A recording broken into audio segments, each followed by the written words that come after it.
Hi എല്ലാവർക്കും Sara's Kannur കിച്ചണിലേക്ക് സ്വാഗതം. അപ്പം ഞാൻ ഇന്ന് നല്ല അടിപൊളി വാഴക്കാമ്പ് തോരനാണ് ഉണ്ടാക്കുന്നത്.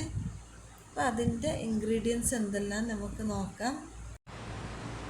അപ്പം ഞാൻ ഇന്ന് ഒരു വെറൈറ്റി ആയിട്ടാണ് ഉണ്ടാക്കുന്നത്.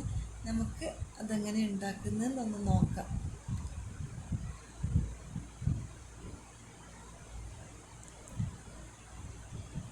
വാഴക്കാമ്പ് ഇവിടെ എടുത്ത് വെച്ചിട്ടുണ്ട്. അത് റൗണ്ട് ഷേപ്പിൽ നമുക്ക് കട്ട് ചെയ്തെടുക്കാം.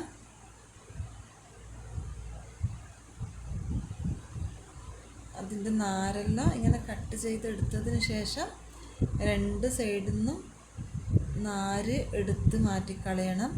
അല്ലെങ്കിൽ ഉണ്ടാക്കി കഴിയുമ്പോൾ കഴിക്കാൻ ഒരു ബുദ്ധിമുട്ടായിരിക്കും. ഞാനിപ്പോൾ ഇതെല്ലാം ഒന്ന് കട്ട് ചെയ്തെടുക്കുന്നുണ്ട്. ഇത് കണ്ടേ, ഇതാ അപ്പുറത്തെ സൈഡിൽ നിന്ന് ഇപ്പുറത്തെ സൈഡിൽ നിന്ന് ഞാനിതെല്ലാം നാര് എടുത്ത് മാറ്റി കളയുന്നുണ്ട്. ഇങ്ങനെ എല്ലാം നമ്മൾ ഇങ്ങനെ എല്ലാത്തിൻ്റെയും ഇങ്ങനെ ചെയ്യണം. ഇത് കാണുന്നില്ലേ, രണ്ട് സൈഡിൽ നിന്ന് ഇങ്ങനെ എടുത്ത് മാറ്റിക്കളയാം.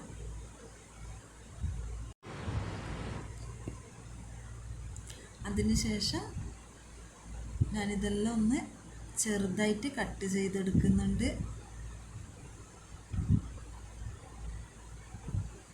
ഞാൻ നൈസായിട്ടാണ് കട്ട് ചെയ്തെടുക്കുന്നത്. എനിക്ക് അങ്ങനെയാണ് ഇഷ്ടം. വലുതായിട്ട് കട്ട് ചെയ്തെടുത്താൽ കഴിക്കുമ്പോൾ ഒരു രസം ഉണ്ടാവില്ല. അതുകൊണ്ട് ഞാനിങ്ങനെ ചെറുതായിട്ട് കട്ട് ചെയ്താൽ നന്നായി വെന്ത് കിട്ടുകയും ചെയ്യും. ഇതുപോലെ എല്ലാം നമുക്ക് കട്ട് ചെയ്തെടുക്കാം. എല്ലാം കട്ട് ചെയ്ത് റെഡിയായി വന്നിട്ടുണ്ട്.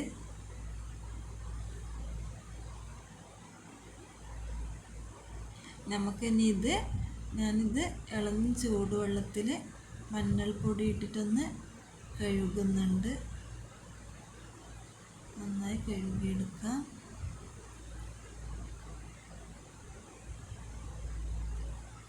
അപ്പോൾ ഇതിന് വേണ്ട ഇൻഗ്രീഡിയൻസ് എന്തെല്ലാം നമുക്ക് നോക്കാം.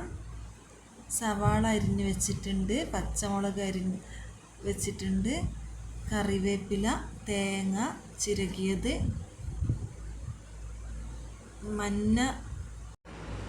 മഞ്ഞപ്പരിപ്പാണ് വേണ്ടത്. പക്ഷെ എൻ്റെ കയ്യിലില്ലാത്തതുകൊണ്ട് ഞാൻ ചുവന്ന പരിപ്പ് വെച്ചിട്ട് അഡ്ജസ്റ്റ് ചെയ്ത് പാന് ചൂടായതിന് ശേഷം ഇതിലേക്ക് വെളിച്ചെണ്ണ ഒഴിച്ച് കൊടുക്കാം. വെളിച്ചെണ്ണയാണ് കൂടുതൽ ടേസ്റ്റ് ഉണ്ടാകുക. ഇത് കടുക് പൊട്ടിച്ചതിന് ശേഷം നമുക്കിതിലേക്ക് കറിവേപ്പില ഇട്ട് കൊടുക്കാം.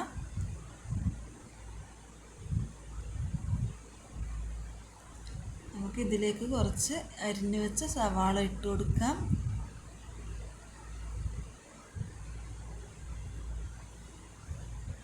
ഇതൊന്ന് നന്നായി വാടി വരുന്നത് വരെ നമുക്കിങ്ങനെ ഇളക്കി കൊടുക്കാം.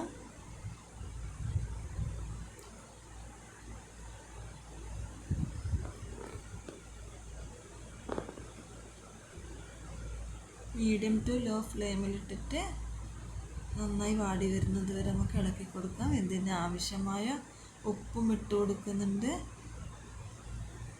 ജീരകം കുറച്ചിട്ട് കൊടുക്കുന്നുണ്ട്. അത് എണ്ണയിൽ നിന്ന് ഒന്ന് പൊട്ടുന്നത് വരെ വയ്ക്കാം. ഇതിലേക്ക് ഞാൻ പരിപ്പിട്ട് കൊടുക്കുന്നുണ്ട്.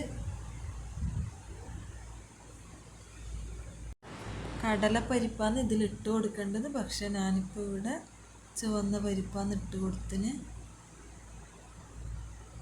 ഏതായാലും കുഴപ്പമൊന്നുമില്ല. ഇതൊന്ന് കുറച്ച് വാടി വരുന്നത് വരെ ഞാൻ ഇളക്കി കൊടുത്തുകൊണ്ടേ ഇരിക്കുന്നുണ്ട്. ചുവന്ന മുളക് പൊടിച്ചതും ഇട്ട് കൊടുക്കുന്നുണ്ട്. അതൊരു പ്രത്യേക ടേസ്റ്റാണ്. നല്ല ഉണ്ടാക്കി കഴിയുമ്പോൾ നല്ല ടേസ്റ്റ് ഉണ്ടാകും. ഇതെല്ലാം കൂടി ഒന്ന് മിക്സ് ചെയ്തിട്ട് യോജിപ്പിച്ചെടുക്കാം.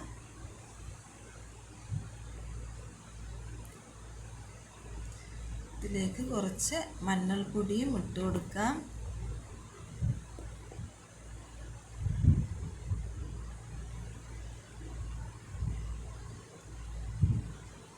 ഇത് ഞാൻ കുറേ ആയി ഇത് ഉണ്ടാക്കണമെന്ന് വിചാരിക്കുന്നു. അപ്പോൾ ഇന്ന് ഉണ്ടാക്കാമെന്ന് കരുതി.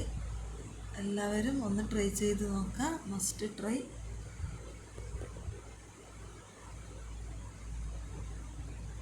നമുക്കിതിലേക്ക് കഴുകി വെച്ച വാഴക്കാമ്പ് ഇട്ട് കൊടുക്കാം.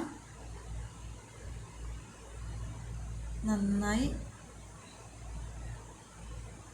ഇളക്കി കൊടുത്തതിന് ശേഷം അത് മുങ്ങാൻ പാകത്തിന് വെള്ളമൊഴിച്ച് കൊടുക്കാം. കൂടുതലാവരുത്, ഇത് മുങ്ങാൻ പാകത്തിന് മാത്രം വെള്ളമൊഴിച്ച് കൊടുക്കാം.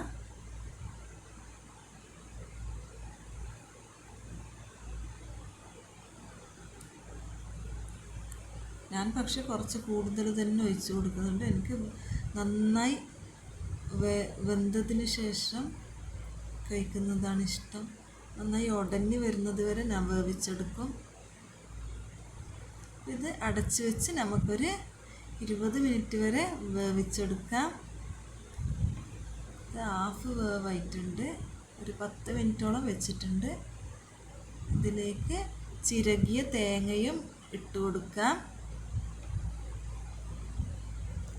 കുറച്ചുകൂടി അടച്ച് വെച്ചിട്ട് നമുക്കിത് വേവിച്ചെടുക്കാം. അപ്പം തോരൻ റെഡി ആയിട്ടുണ്ട്. കാണുമ്പോൾ തന്നെ മനസ്സിലാകുന്നില്ല, അടിപൊളി സൂപ്പർ ടേസ്റ്റിൽ തോരൻ റെഡി ആയിട്ടുണ്ട്. അപ്പോൾ ഇതെല്ലാവരും ട്രൈ ചെയ്ത് നോക്കാം. എൻ്റെ ചാനൽ ആദ്യമായിട്ടാണ് കാണുന്നതെങ്കിൽ സബ്സ്ക്രൈബ് ചെയ്യാൻ മറക്കല്ലേ. ഷെയറും ലൈക്കും ചെയ്യണേ. കമൻ്റ് ഇടാൻ മറക്കരുത്. അപ്പം നമുക്ക് പുതിയ വീഡിയോയിൽ വീണ്ടും കാണാം. Bye bye.